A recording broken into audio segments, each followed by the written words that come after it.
Hello, wrestling fans. Blake Smith from Walking the Ropes, and welcome to another episode of Walking the Ropes Wrestling Review for AEW Dynamite from Austin, Texas. To open the show, we had CM Punk versus Dax Harwood. CM Punk is, of course, making his return from his dog collar match, as well as there was reports he was filming Heels Season 2, which has been an awesome show if you haven't checked it out. And if I were Dax, I would not want anything to do with CM Punk tonight, or any in the next few weeks either, if I were anybody on the AEW roster.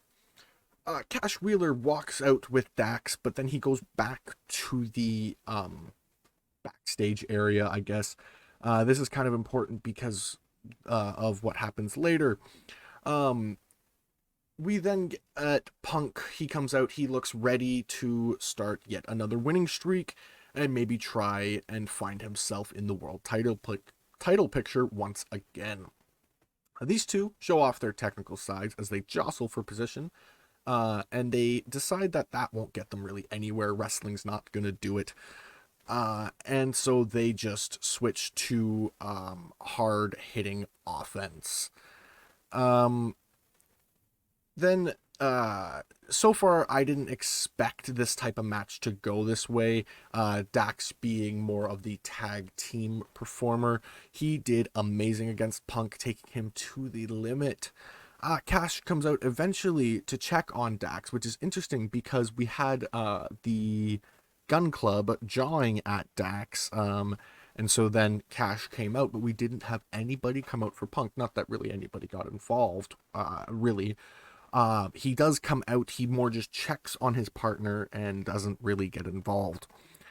We then continue the back and forth, and Punk reverses a sharpshooter with the Anaconda Vice, and that gets the win. After the match, he then does the title, around the signaling that he's going for the title. Awesome. I love it. For the WTR scale, I gave it a great. It was great. It was a great match. I thought Dax really pulled that out. That was just, I loved that whole thing. We then get the Jericho Appreciation Society talking about their opponents tonight. And they show a picture of a young John Silver with Jericho when I believe they said he was about 12 years old.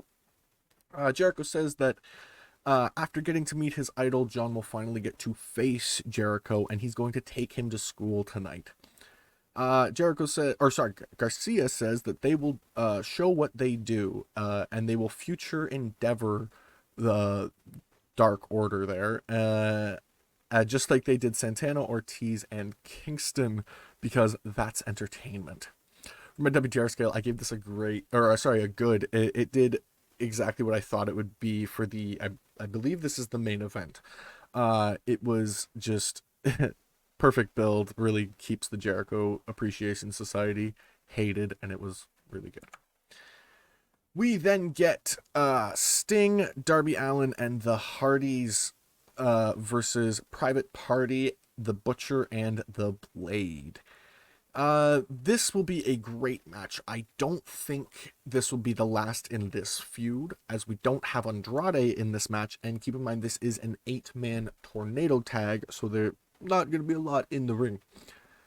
I feel like Andrade and Matt will be facing off at some point during this. We waste no time as this tornado tag match kicks off with Darby and Sting. His time with Darby has really rubbed off on him as they both dive onto their opponents, and they all break off into big brawls, with Jeff and Darby taking the Butcher and Blade into the fans, while Sting and Matt fight off Private Party at ringside. We're going into the concourse area as Andrade gets involved too, with the Butcher and Blade helping them. We then get the Butcher tossing Darby down a flight of stairs. I really can't keep up with the action. They're going everywhere right now. In the ring, Private Party are in control, but out on the concourse, Jeff and the Blade are laying out everybody. And then we get the switch eventually once Blade realizes what's happening. Then it becomes Butcher and Blade teaming up on Darby, and eventually we do get Sting out there as well. We get Matt taking on Private Party by himself on the stage, but they stop him to hit a side effect, and they hit it on Matt through a set of tables. And all three members of Matt's teams, which I thought was very strange, are on the concourse area far away from Matt. The Butcher and the Blade are laid out on tables. This allows Jeff to climb up a very, very tall ladder, and he jumps onto a piece of the building, I guess you would call it, and he hits the Swanton Bomb on Butcher and the Blade through tables. Sting then finally makes his way back to help Matt, and he is fired up. He and Matt hit a Twist of Fate and Scorpion Death Drop combo to get the win. For my WTR scale, I gave this a great. I loved this match. It was so great. I could not get enough of it. We then get FTR talking about what happened tonight. They get annoyed at Gun Club, who just kept jawing at Dax during his match. Dax can't stand them and says that they are the best tag team every night of the week. Next week, they will show them just that. From a WTR scale, I gave this a good. I'm looking forward to this match going forward. I do think the Gun Club is actually quite a good tag team, and they are the future of this division, I'd say. Along with this team, the Varsity Blondes. They're quickly just showing that they are the next big thing in this business, and undoubtedly will be tag team champions one day. But Mox and Danielson are just another level of violent. The only thing I think that needs to happen is Mox and Brian need to start coming out together. They still enter as separate, and that's a little odd to me. Other than that, it's perfect. They dominate as Julia doesn't look on. She's sitting cross-legged on the steps looking out towards the fans. Very strange, and she also still has the eye patch on. She's got it a lot longer than anybody else has, which I feel like there's some kind of connection here to the House of Black. Maybe there's a reason she's keeping it on. It's hiding something that's keeping her connected to them or something. Who knows? Moxley and Danielson continue their dominant showing here, tagging in and out. This allows the Blondes to also show some life. But they also show the inexperienced, which allows Brian to come back. They get control of the pace again, and look to finish it with hammer shots and big boots, and a rear naked choke and label lock combo to stop anybody from stopping someone, and that gets the win. After the match, William Regal makes his way to from commentary to the ring, and Moxley talks about him saying the only person whose opinion mattered to him was William Regal's, and Brian and himself were forged in combat, and they have a message for anyone who wants to stand with them. They need to find the place that they love pain, where they love pain, and if you want a badge of honor from the Blackpool Combat Club, there's only one way to get it: the hard way. That seems to be the name of this group going forward, and I love that it's a reference to William Regal's hometown. It's very, very good. For the WTR scale, I gave this a great. This whole build, everything has been awesome. I love it. We then get MJF speaking. He makes his way to the ring, and he looks so smug as always. He has all kinds of security to protect him from Wardlow. Says he is a man of his word, unlike Wardlow, and was disappointed when Wardlow didn't win the title because he was gonna let him keep it like he said he would. He then turns to Punk and says that they will get another match with him, or he will get another match with him, and he will give him the worst loss of his career, and then he will attend his funeral and piss on his grave. Then turns his attention back to Wardlow and says he will call him Pig from now on. Says he cost MJF his match and then asked to be released from MJF's contract. MJF says this will never happen and that he owns Wardlow and will not let him forget that. Wardlow makes his way to the ring, but it takes at least 10 guys to hold him back, and MJF tells him he is trespassing and now he will pay Wardlow to stay at home instead of coming to Dynamite or Rampage or whatever. Wardlow and this will happen until Wardlow is forgotten. MJF then reminds everyone the Pinnacle is better than ever and they will move up from here. this was great. For my WTR scale, I gave it a great. This whole show has been fantastic. The best friends and Wheeler Yuta talk. Beretta says that he is done with Yuta, and Yuta says that he's not trying to be a best friend, he's trying to be the best wrestler, and he walks off. We then get, for my WTR scale, I gave this a good, and moving on from that, we get a singles match, Jay Lethal versus Adam Cole, baby. This will be an epic match, as these two are both former Ring of Honor World Champions, and two of the top performers in all of wrestling today. Adam Cole is up 3-2 in their feud so far, and they start out strong with Lethal gaining the edge for the majority of the start.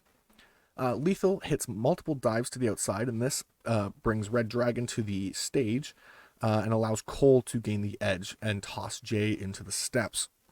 They continue back and forth in the ring and try multiple times. Lethal tries to lock in the figure 4 multiple times, but Cole makes it to the ropes, and Red Dragon distracts the ref. This allows Cole to attempt to lower the boom.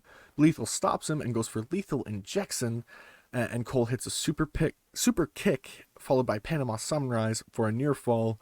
With another distraction, Cole is able to hit a low blow and lowers the boom for the win. He then gets on the mic after the match and says no one on the planet deserves the AEW championship more than him. He's been beaten Paige twice, 2 out of the last 3 times that they have had a match, and says that he will take Paige's title and calls him a coward. Paige then comes out and takes off his actual belt and whips Cole and Red Dragon, only for the numbers to eventually catch up to him, and Jurassic Express comes out to make the save, but Cole steals the world title as he leaves. For my WTR scale, I gave this a great. It was fantastic. Dustin Rhodes talks about his match with Lance Archer at Rampage, and Lambert says that they will rid AEW of the Rhodes curse. Dustin says he will not back down, and he will kick his ass because monsters die too. For my WTR scale, I gave this a good. Dustin is just so damn good on the mic. I love him. Sammy Guevara and Ty Conti are in the ring with Tony Schiavone, and Sammy talks about losing the title. And says with or without the belt, he will still show everyone just who he is. Says the fans are all he has ever wanted, but now, Ty finishes for him, they want payback. She says Paige will get her ass kicked just like she did her whole fighting career. Sammy then calls out any members of the ATT, and they come out, and tells them to come out for a fight. We get Scorpio Sky, Ethan Page, and co-TNT champion Dan Lambert. They run down their full team, and they laugh off Ty and Sammy. Page and Sky leave, and then Dan says that they can kiss the match goodbye, and he kisses the TNT title. Sammy then says if only Dan knew what they did with that belt, because not only do they live in his head rent-free, but now his mouth too. For my WTR scale, I gave this a great. That was just fantastic. I loved this whole thing, and I love that we are putting jabs in and whatever. It's just, this has been great. We then get Swerve Strickland talking about his match at Rampage against Ricky Starks, and says he will embarrass Ricky in his hometown, but he also wants to take the FTW title. Ricky accepts and tells him to bring Keith Lee because he'll have Powerhouse Hobbs with him. My WTR scale, I gave this a good. It's pretty good. I think Swerve might actually take the title. This is very interesting. We then get Red Velvet versus legit Layla Hirsch, and Chris Statlander is banned from ringside. Layla doesn't even let Red get in the ring, and she jumps her on the apron, and they go back and forth on the outside. They're brawling on the outside, and Red finally takes it inside, so the match can actually start. Layla takes control, and she just beats down Red with whatever she can hit her with. And she dominates this match for the majority of it. Red tries to get something going, but it doesn't really get her anywhere. Red is then stopped with whatever momentum she did have, and it was with a German suplex off of a springboard. Red was going for a springboard and just ate a suplex. She then does hit the mix, Red does, but Layla rolls out to the apron, grabs the turnbuckle hooks. She puts one in her trunks and grabs one and allows the ref to grab that one from her while he's putting it away, smashes Red with it, and gets the win. After the match, Layla locks in a cross arm breaker, and this causes Chris Statlander to come out to make the save, and they brawled. My WTR scale, I gave this a good. It was a very good match, and the build for this has been good. I'm just waiting for kind of Statlander to get on the mic here or talk about her change or something. We then get Jade talking about her match, and she hasn't even decided who the opponent is, and she's gonna decide. She needs cash for her celebration to come from the sky and confetti and whatever, and she needs dancers, and she's already planning the celebration. She doesn't know who the challenger is. For the WTR scale, I gave this a meh. I'm not the biggest Jade Cargill fan. Thunder Rosa comes out to talk about her becoming the new AEW Women's World Champion. But before she can, Vicky Guerrero makes her way out to interrupt her. She tells Rosa to stop pretending she's from Texas, but in the end, it doesn't really matter what Vicky's saying because Rosa, she's just there to distract her. And Nylah comes out to jump Rosa, and clearly she has her sights on taking back the title. From a WTR scale, I give this a good. This will be a very good first challenger for Rosa. I doubt she's going to take the title from her, but it'll be a credible challenger for Rosa. We then get our main event, actually. The Jericho Appreciation Society taking on the Dark Order. They're making their debut, this JASR, in the ring tonight, as Garcia gets the pleasure of working with a legend tonight in Jericho. This new group is awesome, and I'll admit I hated the idea of the Inner Circle breaking up, but this makes it all worth it. Jericho put his heel antics, or is back to his heel antics, sorry, and that's exactly what got him the world title in the first place, and I would not be surprised if this ends with him being world champion at some point again. The match gets going, and Jericho doesn't waste any time trying to put down Silver. Silver, though, stuns Jericho and makes him realize he needs to work harder against Silver. Jericho rolls out to avoid a double team, and he ends up eating one on the outside instead. Jericho and the Jericho Appreciation Society get the ref's attention to throw out the Dark Order by pretending Jericho was smashed into the steps, and this allows Jericho to take control and wear down Reynolds and the Dark Order. They do have a great showing. They make a comeback, and they almost upset the JAS. They take out everyone on the outside, and Silver continues in the ring with a near fall on Jericho. Jericho, though, comes back, and the JAS finishes with Floyd the Bat, of course, as Garcia distracts the ref and then locks in the Scorpion Deathlock for the win. For my WTR scale, I gave this it was a great match, and I did expect the JAS to win here, and the Dark Order really did make it hard for them. I really, really enjoyed it. For the overall for the show, I gave it a great. They did amazing tonight. It was fantastic. For the segment of the night, I give it the MJF and Wardlow segment. I'm excited to see where that's going. For my match of the night, I give it to CM Punk and Dax Harwood. They did fantastic, and that was the opening match, and it blew everything. It was just amazing. Blew it right out of the water. Performer of the night is Dax Harwood. He just impressed the hell out of me. I hardly ever see him in singles matches, and whenever I do, he just impresses the hell out of me. And that is all for this episode of Walking the Ropes Wrestling Review. Thank you all for dropping in. If you enjoyed, make sure to like, subscribe, and hit the bell icon to get notifications whenever we upload a video. And I'll see you in the next one.